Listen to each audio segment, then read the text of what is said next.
C'est quelque chose que vous avez demandé. L'enfer depuis longtemps, il m'a fallu beaucoup de temps. Mais j'ai finalement trouvé 3 histoires. Trouvé 3 histoires qui se déroulent. Pendant les fermetures d'école, c'était un jour typique. Typique et ennuyeux en calcul, sauf que c'était vendredi, 7e période, ce qui signifie que la semaine était presque terminée et les vacances de printemps. Et les vacances de printemps allaient enfin arriver, alors tout le monde s'impatientait sur son siège. Que nous n'avions pas de test ce jour-là, comme c'était le cas pour beaucoup de mes amis.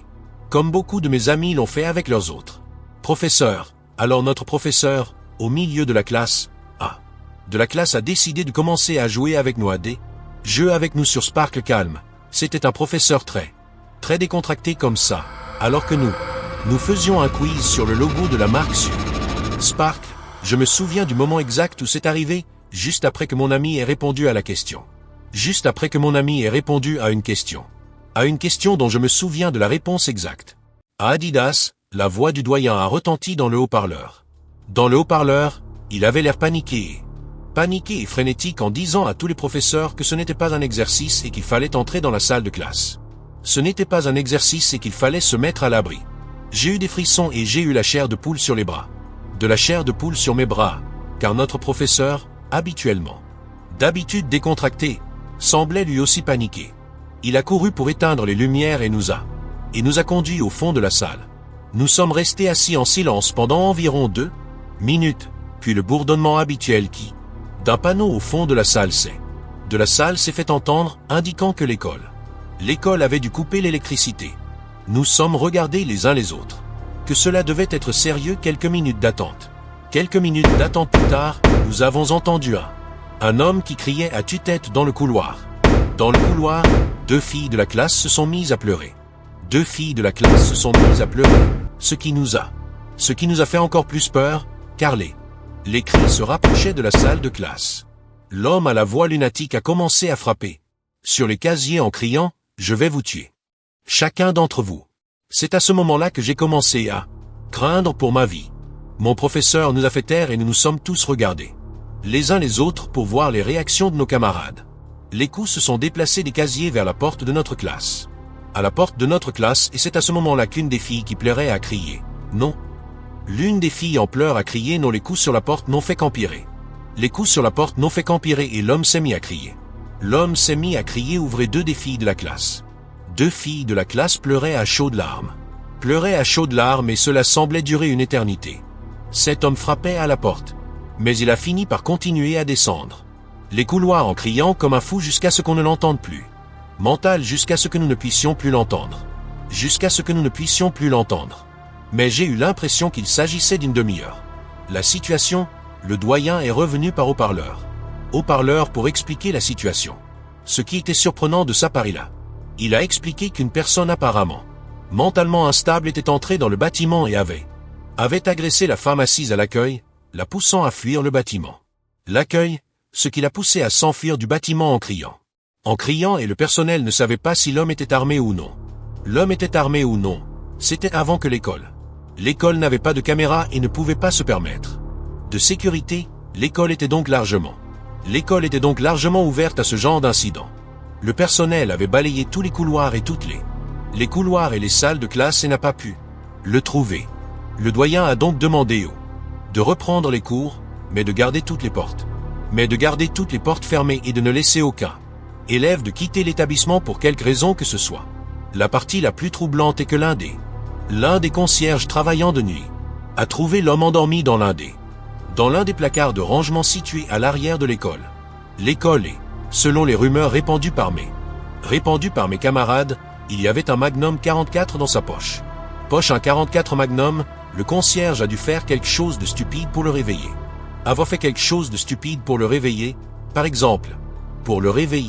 Par exemple en laissant la porte du placard. Car le temps qu'un policier arrive sur les lieux, de police ait pu arriver sur les lieux, l'homme avait disparu.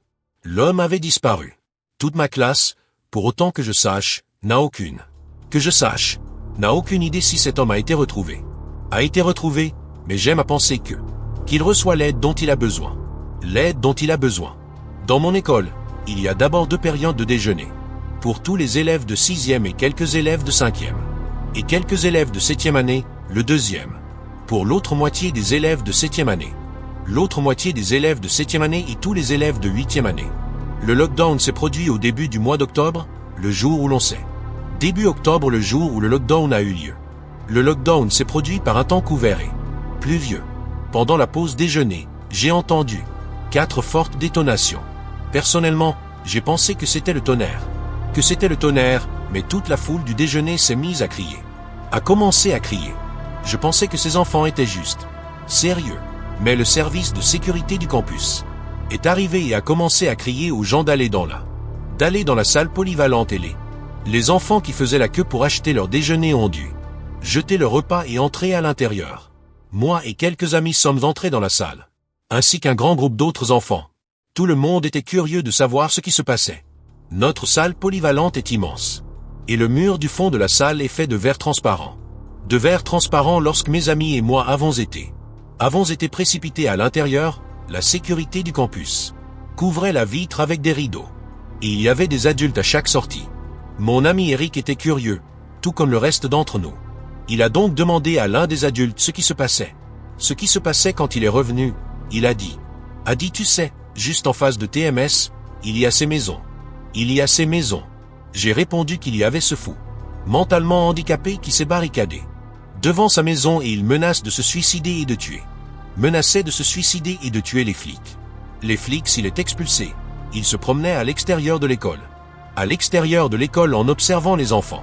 D'une manière étrange, Eric nous a dit qu'il s'est avéré que l'homme était aussi un délinquant sexuel enregistré, ce qui n'a fait qu'empirer les choses.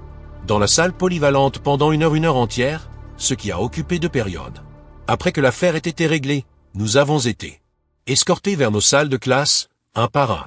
Plus tard, j'ai découvert que l'homme vivait à côté de mon ami Brandy, qui m'a parlé de l'affaire. De mon ami Brandy qui m'a raconté l'Halloween précédent où elle avait vu le même homme à sa fenêtre en train de se couper le bras et écrire avec son propre sang « Ne viens pas ici ou je te tue » sur son vent. Bien sûr, comme il s'agit d'Halloween, les gens, y compris Brandy, ont supposé que c'était juste pour. Mais après ces horribles incidents, nous savions que cet homme était horrible, nous savions que cet homme était fou. Et nous sommes heureux qu'il ne se soit jamais approché de nous. 22 ans, fraîchement sorti de l'université et j'ai récemment trouvé un emploi dans mon ancien lycée, comme stagiaire en informatique dans le sous-sol de l'école. Le sous-sol de l'école est très désordonné et désorganisé. Mais il y a un petit bureau pour 3 personnes, qui est en fait très agréable, avec 3 grands bureaux. 2 mini-frigos, une télévision à écran plat, réfrigérateur, une télévision à écran plat accrochée au mur et de l'air conditionné satisfaisant.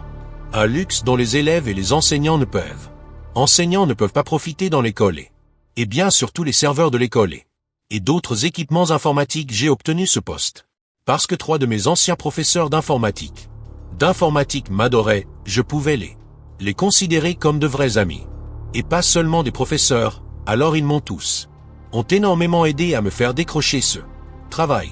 C'était génial jusqu'à ce qu'il se passe quelque chose. Jusqu'à ce que quelque chose se produise il y a quelques semaines.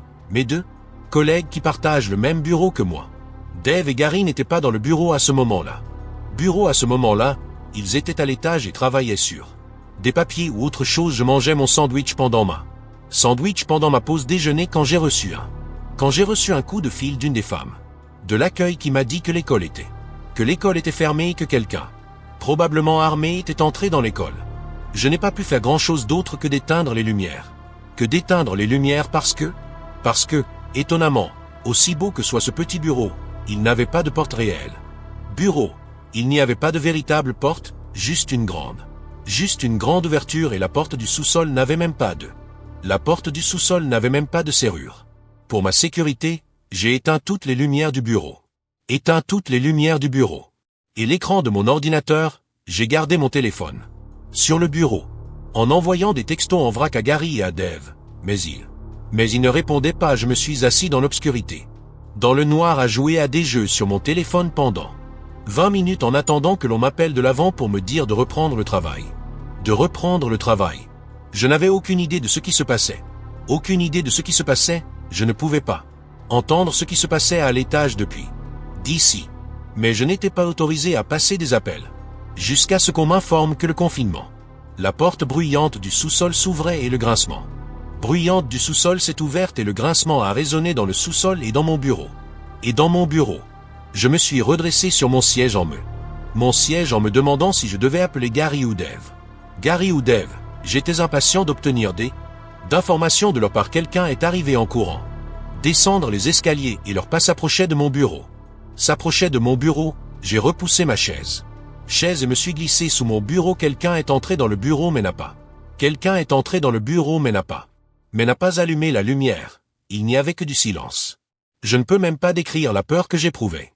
Je sentais que si je faisais un seul bruit soudain, je serais un homme mort. Mon téléphone a sonné, j'ai reçu un SMS. J'ai senti mon monde entier se ratatiner et mourir à ce moment précis, alors que je serrais les dents et que j'avais peur. La peur. Des pas se sont soudain rapprochés de moi jusqu'à ce que je sorte enfin de sous le bureau en capitulant, suppliant qui que ce soit de ne pas me tuer. Et à ce moment-là, quelqu'un m'a attrapé le bras et m'a tiré vers le haut.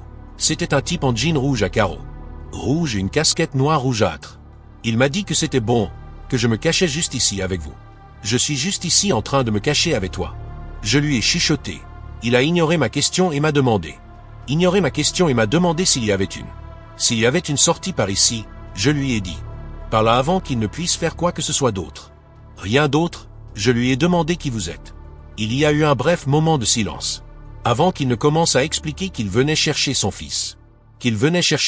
Lorsqu'un professeur lui a dit de se cacher. J'ai vérifié mon téléphone et j'ai vu que le texte que j'avais reçu était de Dave. Que le texto que j'avais reçu venait de Dave et disait. Il disait mec c'est. Pour un gars avec un coup de feu monsieur. Monsieur Buckley, il porte une chemise rouge. Dans le chapeau quoi que vous fassiez. Ne montez pas à l'étage. J'étais sur le point de relire ce texte à haute voix. À l'homme. Jusqu'à ce que je me rende compte que j'ai levé les yeux et que j'ai senti l'estomac. L'homme semblait s'apercevoir de mon regard suspicieux. Et j'ai paniqué. Tout ce que j'ai trouvé à faire, c'est de courir vers l'étage. Un coup de feu a résonné dans le sous-sol et j'ai pu entendre la balle. Je pouvais entendre la balle. Ricochet sur quelque chose de métallique dans l'obscurité. Mais Dieu merci, cette balle m'a manqué et j'ai réussi à monter à l'étage. Heureusement, la police attendait à toutes les sorties, y compris celle du sous-sol, et ont appelé l'homme. Dès qu'il a ouvert la porte.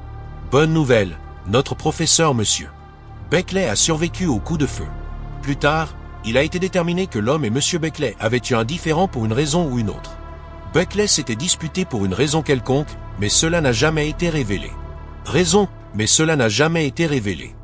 Tout ce que nous savons, c'est que monsieur Buckley n'aurait pas pu avoir fait quoi que ce soit qui aurait pu justifier ce genre de réaction et je sais que le bruit de ce coup de feu. Je sais que le son de ce coup de feu résonnera à jamais dans mon esprit.